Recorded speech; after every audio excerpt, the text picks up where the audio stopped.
Now, there's a standard way of privatizing something. Like when Margaret Thatcher wanted to privatize the British railroads, the technique was defund them.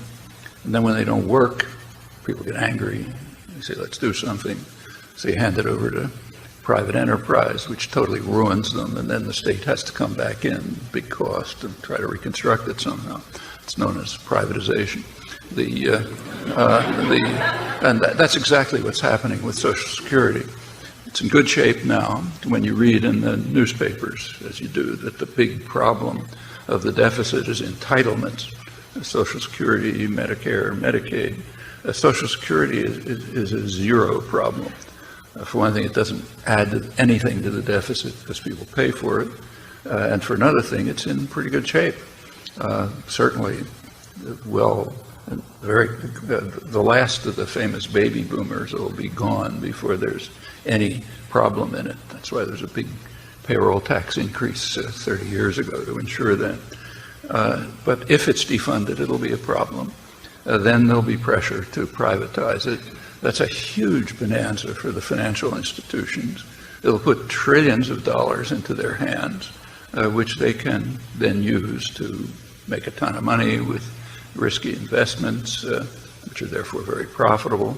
And when it tanks, as it will, when the economy tanks, there's a technique. You pick up your copies of Milton Friedman and Hayek and Ayn Rand, and you run to the nanny state that you've nurtured, and you make sure that they bail you out.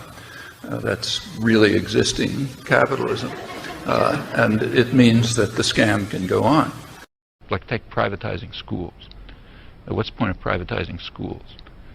Well, the idea is to instill in people the idea that all you care about is yourself.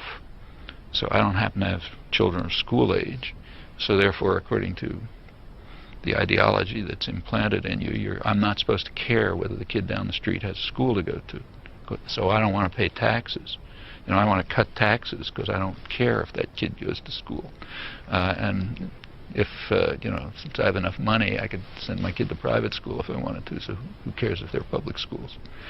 So we should privatize schools to eliminate the conception that we should care if some other kid goes to school, which everybody has. So you got to drive it out of their heads. The same is true, I don't know if it's happening here, of efforts to privatize pension and security systems. What's the point of that? Like in the U.S., these big effort to try to privatize Social Security. I mean, financially speaking, it's ridiculous. It's a huge cost and everything else. But there are reasons for it. Social Security is based on an unacceptable principle, namely that each person, that you should care if the disabled widow across town survives. And you're not supposed to care about that. You're supposed to care about whether you have enough pairs of shoes and stuff like that, and, enough cars and video games or whatever it is. That's all you're supposed to care about. So you got to privatize Social Security. Also, another advantage to privatizing Social Security is that it has the brilliant consequence of turning working people against their own interests. Because if your pension is tied up in stocks, you want to make sure those stocks go up. And the way those stocks go up is by cutting wages and reducing working conditions and, sending jobs to, Chinese sweatshops and so on. So as a working person, you have to be committed to undermining your own interests. And that's important. So for reasons like that, you want to privatize Social Security and privatize water and schools and everything else. By definition, privatization undercuts democracy. Takes something out of the public arena and puts it into the hands of unaccountable private tyrannies that are created and supported by the state, which is what corporations are. Remember, all this privatization you hear about, it's supposed to be very efficient. And by some measure, by some ludicrous measure, it probably is efficient. And part of the reason why it's efficient is you don't count the costs, okay? So like if you, suppose they're talking about privatizing the MTA around here, the public transportation thing. All right, suppose you privatize the system. You and I know how to make it more efficient by the economist measures. You throw out union workers and you get temps for half the price. And if there's an accident because they never had any training, well, it's just people are getting killed. You don't measure that. and you cut off the so-called unprofitable bus routes, okay, or subway routes, like you don't make a lot of money at 11 p.m., okay, so let's throw them out. Well, suppose somebody's stuck somewhere at 11 p.m. and wants to get home. Oh, well, you know, it's entrepreneurial values, you know, let them hire a limousine or something, you know.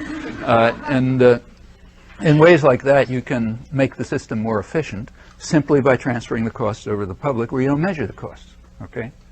So, you know, it looks nice and efficient on some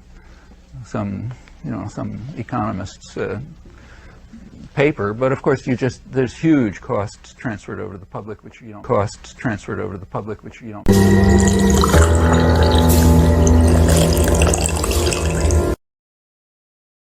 A privatização é a prática padrão da doutrina neoliberal.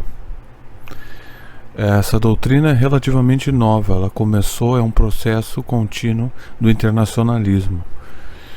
Durante o período da Guerra Fria, os Estados Unidos usou, a pretexto de combater o comunismo,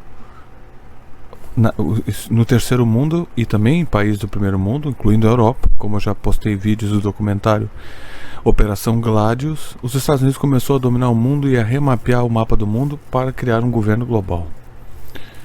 No caso desse governo, eles estão criando instituições que levará a um governo global multipolar ou a um governo global unipolar. Não significa que vai dar certo agora, não significa que essa tentativa será a tentativa final, porque aí tu pode relacionar essa teoria com a teoria apocalíptica do fim do mundo. A besta é um governo e o espírito é de Lúcifer. Então tu pode enfiar o Papa aí no meio, tá? Tu vê os caminhos que ele controla essa operação toda de governo global, que eu não vou tratar dessa parte agora. O Noam Chomsky provavelmente discorda disso. Lembrando que o Noam Chomsky é a favor de governo global também. Todo mundo que é de esquerda é a favor de governo global. Então a privatização é um dos elementos do processo de governo global. Então assim, a privatização é basicamente um processo de dominação, de transferência de capital, transferência de posses, roubo, tá? Dos Estados Unidos para o capital internacional.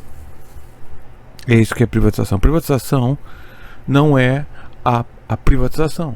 Não é, o pessoal entende assim, ó, como se eu estivesse tirando da mão do Estado e entregando a um amigo brasileiro. Não. Privatização vai parar no mercado especulativo internacional, na mão de americano. Tu pode ter uma representação local dessa transferência de capital, porque maneja esse capital aqui. Por exemplo, a Vale. A Vale foi privatizada. Então, existem brasileiros que manejam essa Vale, mas esses brasileiros, eles são meramente elementos do capital estrangeiro internacional. Significa que se tiver ali um elemento, eles fazem isso com todos os setores de serviços. Quer dizer que em questão de tu não tem segurança nacional. Se os Estados Unidos declarar guerra ao Brasil, o Brasil não tem indústria. Porque os traidores da pátria, que deveriam ser executados, os neoliberais, eles transferiram a tua propriedade para o inimigo. Isso é privatização. É uma transferência.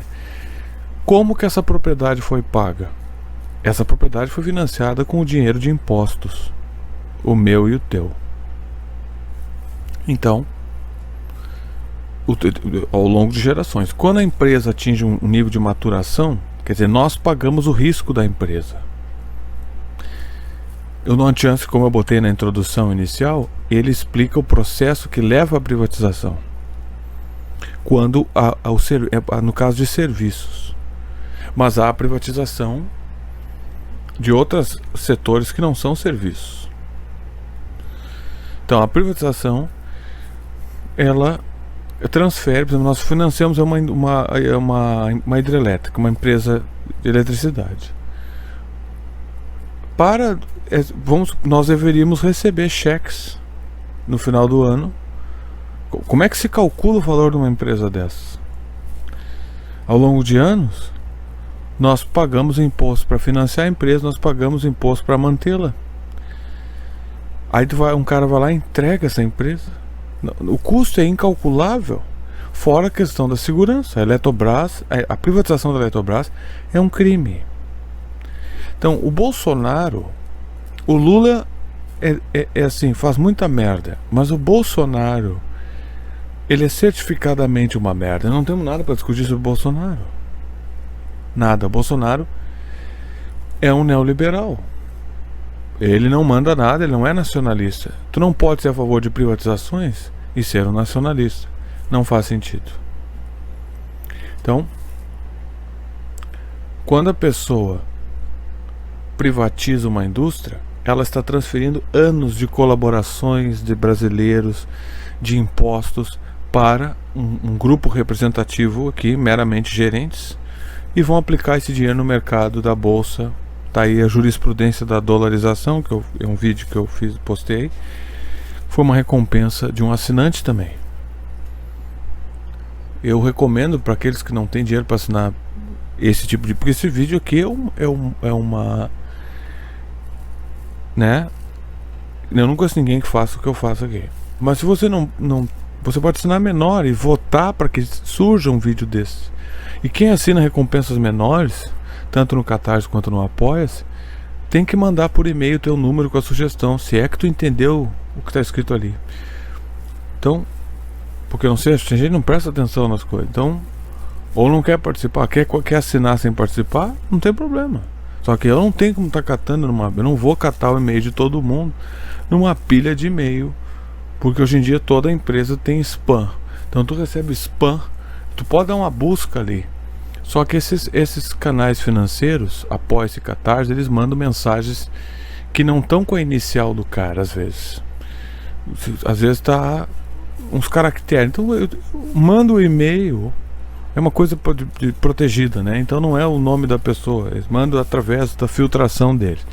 Então manda o e-mail explicando, com o número, aliás. Se tu não entendeu, pergunta.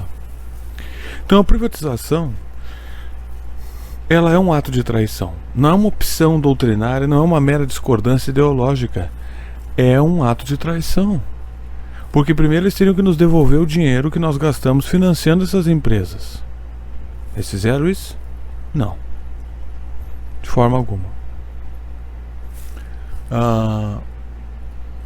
Como é que tu faz isso dividido em 200 milhões de pessoas? No caso, a eletricidade presta um serviço, né?